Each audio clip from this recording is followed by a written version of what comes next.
संगमनेरच्या वडगाव पानमध्ये 11 वर्षाच्या मुलीवर ऍसिड हल्ला, तळेगाव फाटा येथे संतप्त ग्रामस्थांचा रास्ता रोको, आरोपीला अटक करून कठोर कारवाईची मागणी।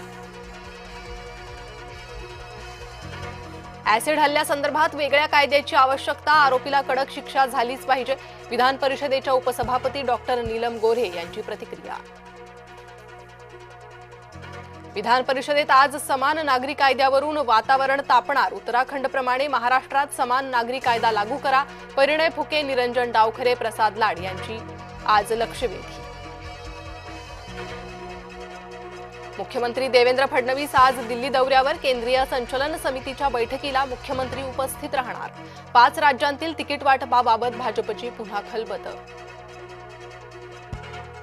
इराणचा एकाच वेळी अनेक ड्रोन्सनं दुबईवर हल्ला, यूएईच्या एअर डिफेन्स सिस्टीमनं ड्रोन्सचा मार्ग रोखला, ड्रोन्सना हवेतच रोखल्यावर अनेक भागात स्फोटांचे आवाज। इराणचे 2 वरिष्ठ अधिकारी ठार, इस्रायलच्या संरक्षण मंत्र्यांचा दावा, इराणचे वरिष्ठ सुरक्षा अधिकारी अली लारिजानीसह जनरल गुलीम रझा सोलेमनी ठार झाल्याचा दावा। ट्रम्प यांची आगपाखड, नाटो मित्र देशांनी मदत न केल्यामुळे झाले संतप्त। अमेरिकेचे दहशतवाद विरोधी प्रमुख जो केंट यांचा राजीनामा, तो कमकुवत होता, बरं झालं राजीनामा दिला, डोनाल्ड ट्रम्प यांची बोचरी प्रतिक्रिया। मुस्तफा खामेनी रशियात उपचार घेतोय, इराणी राजदूतानं केला खुलासा।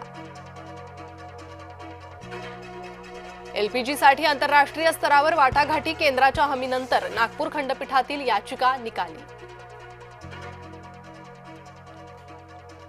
एसआयआर मोहिमेला भाजपकडून वेग, मुख्यमंत्री फडणवीस आणि प्रदेशाध्यक्ष रवींद्र चव्हाणांच्या उपस्थितीत कार्यशाळा, महाराष्ट्रात 2002 साली झालेल्या एसआयआरचा संदर्भ घेतला जाणार। अकोल्यात ठाकरे गटाचे 6 पैकी 4 नगरसेवक शिवसेनेत, अकोल्यात ठाकरे गटाकडे उरले फक्त 2 नगरसेवक, शिंदेच्या ठाण्यातील नंदनवन निवासस्थानी झाला पक्षप्रवेश। भंडारा एमआयडीसी परिसरातल्या सिलेंडर गोदामावर धाड, पुरवठा विभागाच्या कारवाईत 57 सिलेंडर जप्त, पिरॅमिड गॅस एजन्सीचं गोदाम केलं सील। तपोवनमधील वृक्षतोड प्रकरणी आज उच्च न्यायालयात सुनावणी, मनसे पदाधिकारी आणि ॲडव्होकेट नितीन पंडित यांची याचिका, झाड तोडण्याच्या निर्णयाला स्थगिती देण्याची मागणी।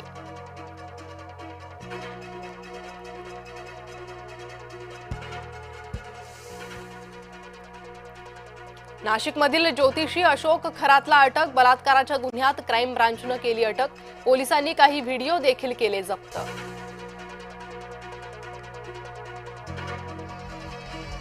मुंबईकरांसाठी दिलासादायक बातमी, 12 डब्यांची लोकल आता 15 डब्यांची, 19 मार्च पासून 15 डब्यांच्या लोकल धावणार।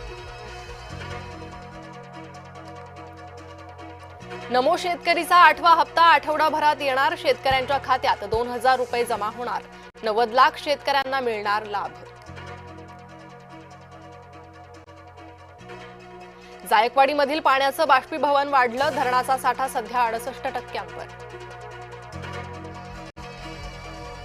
हवामान विभागाच्या अंदाजानुसार राज्यात अवकाळी पाऊस, बीड, सांगली, हिंगोली आणि लातूरमध्ये गारपिटीसह अवकाळी, ज्वारी, कांदा, गहू आणि फळबागांचं मोठं नुकसान।